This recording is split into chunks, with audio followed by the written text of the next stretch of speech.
ମଧୁବନ ଜଙ୍ଗଲରେ ଗୋଟେ ପୁରୁଣା ଘର ଥିଲା। ସେ ଘର ପାଖରେ ଗୋଟିଏ କୂଅ ଥିଲା। ସେ କୂଅରେ ଗୋଟିଏ ଭୟଙ୍କର ଡାହାଣୀ ରହୁଥିଲା। ଯିଏ ବି ସେ ବାଟ ଦେଇ ଯାଉଥିଲା, ଡାହାଣୀ ତାକୁ ସେ କୂଅ ଭିତରକୁ ଡାକୁଥିଲା ଆଉ ତାକୁ ମାରି ଦଉଥିଲା। ଦିନେ କାଳୁ କାଉ ସେହି ବାଟ ଦେଇ ଘରକୁ ଫେରୁଥିଲା। ରାତି ବହୁତ ହେଲାଣି, ଯାଉଛି ଜଲ୍ଦି ଜଲ୍ଦି ଘରକୁ ଯିବି, ନହେଲେ ମୋ ସ୍ତ୍ରୀ ମତେ ବହୁତ ଗାଳି କରିବ। ସେ ଏମିତି କହି ଯାଉଥିଲା। ସେତିକି ବେଳେ କୂଅ ପାଖରୁ କାହାର ଡାକିବାର ଶବ୍ଦ ଶୁଭାଗଲା। ଏ ରାଜା, ତମେ କୁଆଡେ ଯାଉଛ? ଆସ, ମୋ ପାଖକୁ ଆସ, ମୁଁ ତମ ପାଇଁ ସ୍ୱାଦିଷ୍ଟ ଖାଇବା ବନେଇଛି, ଆସ ଖାଇବ ଆସ। ଆରେ, ମୋ ସ୍ତ୍ରୀ ତ ମତେ ଏମିତି କେବେ ଗେଲରେ ଡାକିନି। ତାହେଲେ ଇଏ କିଏ ଯିଏକି ମତେ ରାଜା କହିକି ଡାକୁଛି ଆଉ ମୋ ପାଇଁ ଖାଇବା ବି ବନେଇଛି? ଯାଉଛି ଖାଇକି ଆସିବି। ଏହା କହି କାଳୁ ସେ କୂଅ ପାଖକୁ ଯିବାକୁ ଲାଗେ। ଆରେ ମୋ ରାଣୀ, ତମେ କୋଉଠି? ହେଇଟି ଦେଖ, ମୁଁ ଆସିଗଲି। ସେ ଏତିକି କହିଛି ସେ କୂଅ ଭିତରୁ ଗୋଟେ ଲମ୍ବା ହାତ ଉପରକୁ ଆସେ ଆଉ କାଳୁକୁ ଭିଡ଼ି ଭିତରକୁ ନେଇକି ଯାଏ। ଆରେ, ତମେ କିଏ? ମୁଁ ତ ଏଠି ସ୍ୱାଦିଷ୍ଟ ଖାଇବା ଖାଇବାକୁ ଆସିଥିଲି।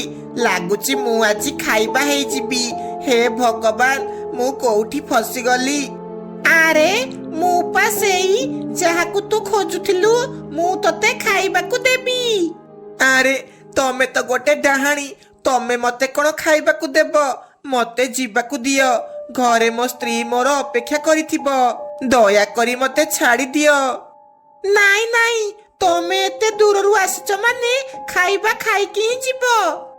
ଲାଗୁଛି ଇଏ ବୋଧେ ଭଲ ଡାହାଣୀ, ସେଥିପାଇଁ ମତେ ଖାଇବାକୁ ଦବ କହୁଛି। ଡାହାଣୀ, ତମେ ମତେ କଣ ଖାଇବାକୁ ଦେବ? ଖାଇବା ତ ଏବେ ଯାଏ ହେଇନି, ଏବେ ବନେଇବି। ତାହେଲେ ମତେ ପିଆଜ ଦଉନ, ମୁଁ କାଟିଦେବି। କାଇଁ, ଏଠି ତ ଗ୍ୟାସ ଚୁଲା କିଛି ବି ନାହିଁ। ତାହେଲେ ଖାଇବା କେମିତି ବନେଇବ? ଖାଇବା ବନେଇବା କଣ ଦରକାର, ଖାଇବା ତ ଏମିତି ଖାଇହେବ। ତାହେଲେ ଆମେ କଣ ଖାଇବା? ତୋ ମୁଣ୍ଡ। ମୁଁ ତୋ ମୁଣ୍ଡ ଖାଇବି। ହେ ବୋଉ, ଇଏ ତ ମତେ ଖାଇବ ବୋଲି କହିଲାଣି। ହେ ଭଗବାନ, ମୁଁ କୋଉଠି ଫସିଗଲି? ମତେ ଉଦ୍ଧାର କର ପ୍ରଭୁ। ଏଠି ତତେ କେହି ବି ବଞ୍ଚେଇବାକୁ ଆସିବେନି। ଆଜି ତତେ ଖାଇବି ମାନେ ଖାଇବି। ଯାଉଛି ଲୁଣ ଲଙ୍କା ରେଡି କରିବି। କାଳୁ କାଉ ଘରକୁ ନ ଫେରିବାରୁ ରାନୀ ବହୁତ ଚିନ୍ତାରେ ପଡିଗଲା। ସେ ସିଧା ମିଟୁ ଶୁଆ ଘରକୁ ଗଲା। ଆରେ ରାନୀ ଭାଉଜ, ତମେ ଏତେ ରାତିରେ ଏଠିକି ଆସିଛ, କଣ ହେଲା? ଆରେ ମିଟୁ, କାଳୁ ସନ୍ଧ୍ୟା ବେଳୁ ବଜାରକୁ ଯାଇଛନ୍ତି ଯେ ଏବେ ଯାଏ ଘରକୁ ଫେରି ନାହାନ୍ତି। ମୁଁ ଏବେ ତାଙ୍କୁ କୋଉଠି ଖୋଜିବି? ରାନୀ ଭାଉଜ, ତମେ ବ୍ୟସ୍ତ ହୁଅନି, ମୁଁ ଏବେ ଯାଇକି କାଳୁ ଭାଇକି ଖୋଜିକି ଆଣିକି ଆସୁଛି। ଏହା କହି ମିଟୁ ଶୁଆ କାଳୁକୁ ଖୋଜିବାକୁ ଯାଏ। କାଳୁ ଭାଇ, କାଳୁ ଭାଇ, ତମେ କୋଉଠି ଅଛ? କୋଉଠି ତମେ? କାଳୁ ଭାଇ, କାଳୁ ଭାଇ, ଭାଉଜ ତମକୁ ଖୋଜୁଥିଲେ। ଏହା କହି କହି ସେ କାଳୁ କାଉକୁ ଖୋଜିବାକୁ ଲାଗେ। ସେତିକି ବେଳେ ତାର ନଜର ସେ କୂଅ ପାଖରେ ପଡେ। ସେ ଦେଖେ ସେଠି ଗୋଟେ ଗାମୁଛା ପଡିଛି। ଆରେ, ଏଇଟା ତ କାଳୁ ଭାଇର ଗାମୁଛା। କାଳୁ ଭାଇ ଆଉ କୂଅରେ ପଡିଗଲେ ନା କଣ?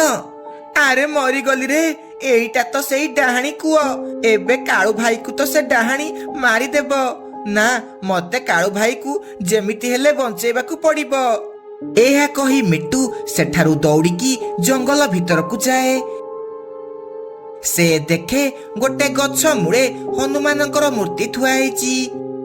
ସେ ସେହି ମୂର୍ତ୍ତିକୁ ନେଇକି ଆସେ ଆଉ ସେ କୂଅ ପାଖରେ ଯାଇ ଠିଆ ହୁଏ। କାଳୁ ଭାଇ, କାଳୁ ଭାଇ, ତମେ ବ୍ୟସ୍ତ ହୁଅନି, ମୁଁ ତମକୁ ନେବାକୁ ଆସିଗଲି, ତମର କିଛି ହେବନି। ଆରେ ବା, ଆଉ ଗୋଟେ ଶିକାର ବି ଆସିଗଲା। ଆଜି ତମ ଦୁଇ ଜଣଙ୍କୁ ମାରି ପେଟ ପୁରା ଖାଇବି। ଏହା କହି ଡାହାଣୀ ମିଟୁକୁ ଧରିବା ପାଇଁ କୂଅ ଉପରକୁ ହାତ ବଢାଏ। ସେତିକି ବେଳେ ମିଟୁ ହନୁମାନଙ୍କର ମୂର୍ତ୍ତି ଡାହାଣୀ ହାତରେ ଦେଇଦିଏ।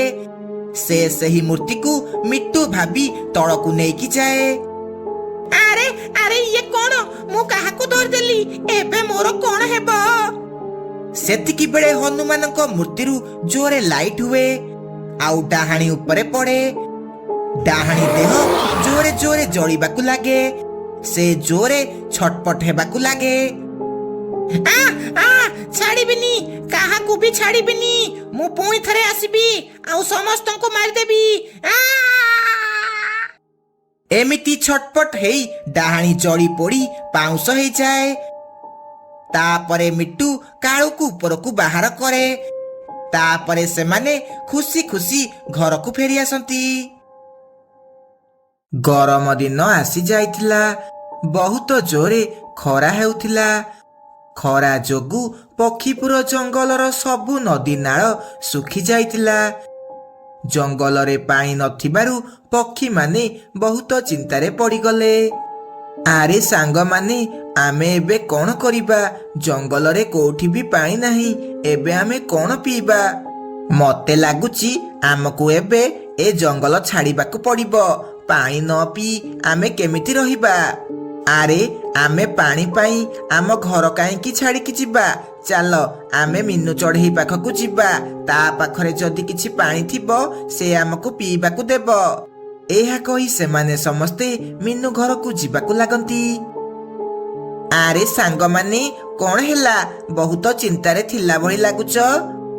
ଆରେ ମିନୁ, ଆମ ଜଙ୍ଗଲରେ ଆଉ କୌଣସି ପୋଖରୀରେ କିଛି ବି ପାଣି ନାହିଁ। ଏବେ ଆମେ କଣ ପିଇବା? ତୋ ପାଖରେ ଯଦି କିଛି ପାଣି ଅଛି ଆମକୁ ପିଇବାକୁ ଦେ। ହଉ, ଚିନ୍ତା କରିବାର କିଛି କଥା ନାହିଁ। ମୋ ମାଠିଆରେ କିଛି ପାଣି ଅଛି। ତମେ ନିଜ ନିଜ ଭିତରେ ବାଣ୍ଟିକି ନିଅ। ହେଲେ ମିନୁ, ଆଜି ସିନା ତୁ ପାଣି ଦେଇଦେଲୁ, ହେଲେ କାଲିକି ଆମେ କଣ କରିବା? ସବୁ ପୋଖରୀ ତ ଶୁଖି ଯାଇଛି। ତାହେଲେ କାଲିକି ଆମେ କଣ କରିବା? ହଁ, ମୁଁ ବି ସେୟା ଭାବୁଥିଲି। କାଲି ମୁଁ ଆରପଟ ଜଙ୍ଗଲକୁ ଯିବି ଆଉ ପଚାରିକି ଆସିବି ଆମକୁ କୋଉଠି ପାଣି ମିଳିବ। ତାପରେ ସବୁ ପକ୍ଷୀ ସେଠାରୁ ଚାଲିଯାଆନ୍ତି।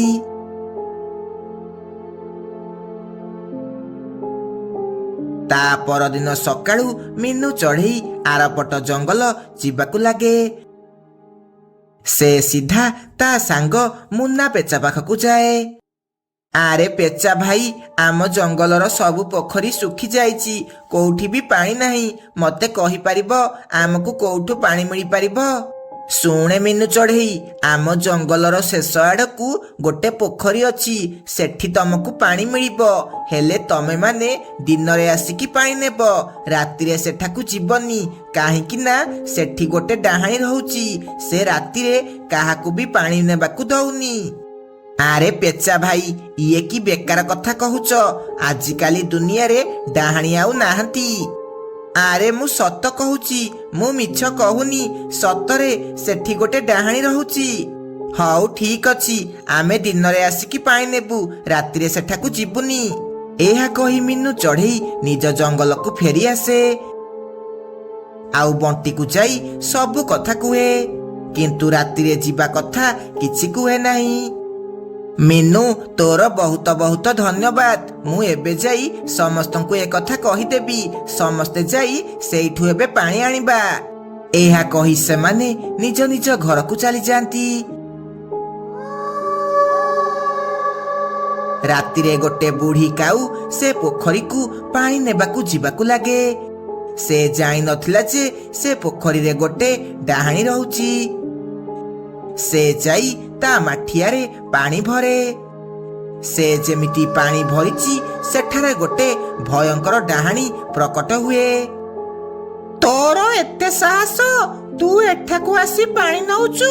ତୁ ଯଦି ଏଠାରୁ ବଞ୍ଚିକି ଯିବାକୁ ଚାହୁଁଛୁ ତାହେଲେ ସେ ପାଣି ଏଇଠି ରଖିକି ଚାଲିଯା, ନହେଲେ ତତେ ମୁଁ ମାରିକି ଖାଇଦେବି। କିନ୍ତୁ ସେ ବୁଢୀ କାଉ ସେ ପାଣି ନେଇ ସେଠାରୁ ଯିବାକୁ ଲାଗେ। ତା ପଛରେ ସେ ଡାହାଣୀ ବି ଗୋଡେଇବାକୁ ଲାଗେ। କିଛି ବାଟ ଗଲା ପରେ ସେ ବୁଢୀ ଥକି ଯାଇ ଗୋଟେ ଗଛ ମୂଳେ ବସି ପଡେ।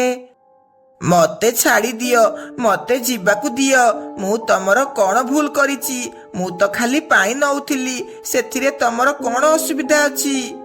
ସେ ପୋଖରୀ ହେଉଛି ମୋର।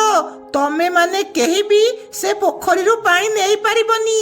ତୁ ମୋ କଥା ଶୁଣିଲୁନି, ଏବେ ତତେ ମରିବାକୁ ପଡିବ। ଏହା କହି ଡାହାଣୀ ସେ ବୁଢୀ କାଉକୁ ମାରି ଖାଇବାକୁ ଲାଗେ। ଆଉ ସେ ମାଠିଆରୁ ସବୁ ପାଣି ପିଇଦିଏ। ସେଇଦିନ ରାତିରେ ମିଟୁ ଆଉ ବଣ୍ଟି ରାନୀ ଘରକୁ ଯାଆନ୍ତି। ଆରେ ରାନୀ ଚାଲେ, ଆମେ ସକାଳ ହେବା ପୂର୍ବରୁ ଯାଇ ପାଣି ଆଣିକି ଆସିବା ହାରି, କାହିଁକି ନା ସକାଳୁ ପକ୍ଷୀମାନଙ୍କ ଭିଡ଼ ଲାଗିଯିବ। ହଁ ହଁ ବଣ୍ଟି, ତୁ ଠିକ କହୁଛୁ। ମୁଁ ଏବେ ଯାଇ ମୋ ମାଠିଆ ଆଣିକି ଆସୁଛି, ତାପରେ ଆମେ ମିଶିକି ପାଣି ଆଣିବାକୁ ଯିବା। ଏହା କହି ସେମାନେ ସେହି ପୋଖରୀକୁ ଯିବାକୁ ଲାଗନ୍ତି। ସେମାନେ ଯେମିତି ଯାଇ ମାଠିଆରେ ପାଣି ଭରିଛନ୍ତି, ସେତିକି ବେଳେ ସେ ଡାହାଣୀ ସେଠାରେ ପ୍ରକଟ ହୁଏ। ଆରେ ବାପରେ, ଇଏ ତ ଗୋଟେ ଡାହାଣୀ। ଚାଲ ଆମେ ଏଠୁ ପଳେଇବା, ନହେଲେ ଡାହାଣୀ ଆମକୁ ମାରି ଖାଇଦେବ।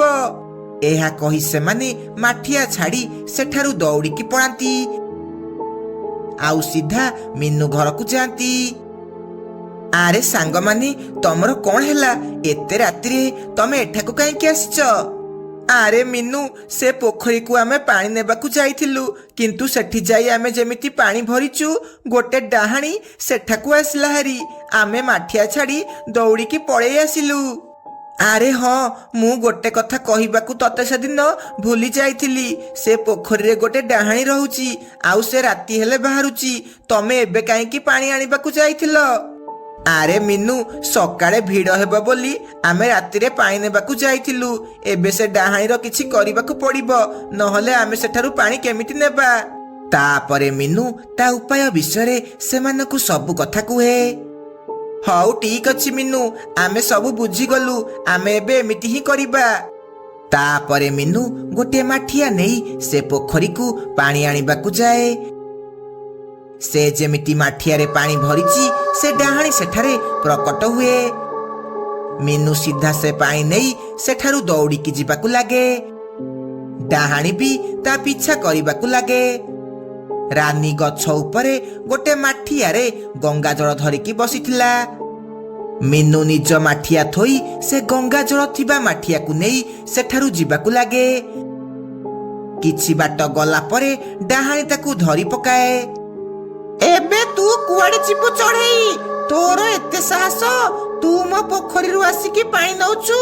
ଏବେ ତତେ ମରିବାକୁ ପଡିବ। ନାଇଁ ନାଇଁ ଡାହାଣୀ, ତମେ ମତେ କ୍ଷମା କରିଦିଅ। ମୁଁ ଭୁଲରେ ପାଣି ଭରିବାକୁ ଆସିଲି ହେରି, ଆଉ ଆସିବିନି। ଇଏ ନିଅ ତମ ପାଣି। ଡାହାଣୀ ସେ ପାଣି ନେଇ ପିଇବାକୁ ଲାଗେ। ଡାହାଣୀ ଯେମିତି ସେ ପାଣି ପିଇଛି, ତା ଦେହ ଜଳିବାକୁ ଲାଗେ, କାହିଁକି ନା ସେ ମାଠିଆରେ ଗଙ୍ଗା ଜଳ ଥିଲା। ଡାହାଣୀ କିଛି ସମୟ ଭିତରେ ଜାଳି ପୋଡ଼ି ପାଉଁଶ ହେଇଯାଏ। ତାପରେ ସବୁ ପକ୍ଷୀ ଗରମ ଦିନରେ ଖୁସି ଖୁସି ସେ ପୋଖରୀରୁ ପାଣି ନେବାକୁ ଲାଗିଲେ।